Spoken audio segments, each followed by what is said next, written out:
एक बेटे ने अपनी माँ का बदलता व्यवहार देखा, लेकिन जब उसने माँ के कमरे का रहस्य खोला तो सामने आई एक चौंकाने वाली सच्चाई, वह रहस्य जो माँ ने सालों तक छुपाकर रखा था। कुछ दिनों से मेरी माँ का व्यवहार काफी बदल गया था।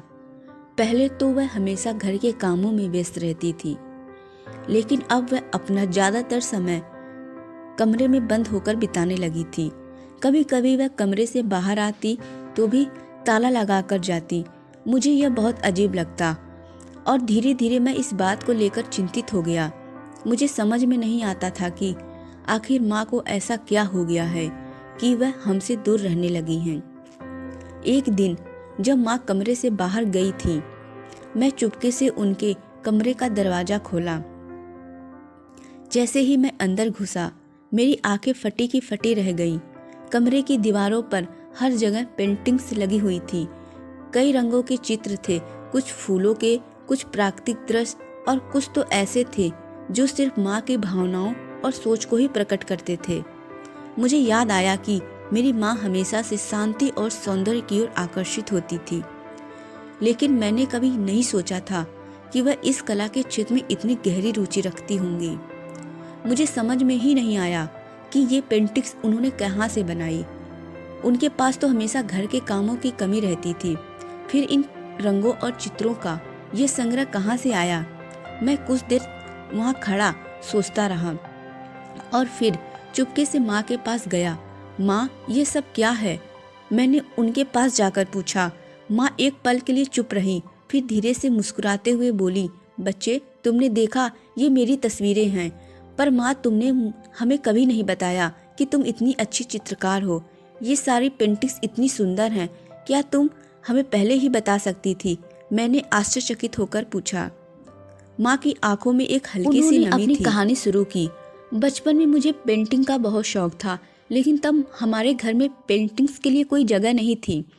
मेरे माँ बाप हमेशा कहते थे कि घर का काम करो, यही काम आएगा। मेरी जिंदगी का उद्देश्य हमेशा यही था कि घर को साफ सुथरा रखूं और परिवार की देखभाल करूं। फिर शादी हुई तो ससुराल की जिम्मेदारियां और बच्चों की देखभाल में ही इतना समय निकल गया कि कभी अपनी कला के लिए वक्त ही नहीं मिल पाया। माँ की बातों में एक गहरी उदासी थी, लेकिन साथ ही एक संतोष भी था, जैसा कि वह इस बात को स्वीकार कर रही हूँ कि जीवन ने उसे एक नए मोड़ पर ला खड़ा किया था। वह आगे बोली, जब तुम बड़े हो गए और अपनी जिंदगी में व्यस्त हो गए तो मुझे लगा कि अब मुझे अपनी रुचियों को फिर से जीने का समय मिल गया। मुझे लगा कि मैं थोड़ी तो अब अपनी जिम्मेदारियों से मुक्त हूँ, इसलिए मैंने अपने दबे शौक को फिर से जीना शुरू कर दिया।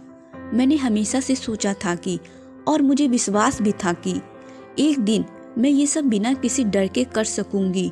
आखिरकार उम्र के इस पड़ाव में मुझे यह मौका मिल ही गया और मैं अपने आप को बहुत खुशकिस्मत मानती हूँ, वरना मुझ जैसी कई तो बस मन की मन में लिए ही जीती रहती हैं और इस उम्र तक आते आते तो सारे शौक ही मर जाते। मुझे समझ में आया कि माँ की चुप्पी और कमरे में ताले लगाने के पीछे एक गहरी कहानी छिपी हुई थी, जो उन्होंने अपने जीवन के सफर में कभी किसी को नहीं बताई। मुझे यह समझ आया कि माँ को अपनी इस कला की जिम्मेदारियों के बोझ तले दबाना पड़ा और साथ ही यह भी सिखाया कि अपना कर्तव्य किस तरह से निभाया जाता है। अपने लिए तब जिया जब सभी जिम्मेदारियों को अच्छे से निभा दिया। माँ ने मुझे ये सिखाया कि उम्र कभी भी किसी शौक को पूरा करने में रुकावट नहीं बनती और हर इंसान अपनी आंतरिक अभिव्यक्ति के लिए कुछ समय देना चाहिए।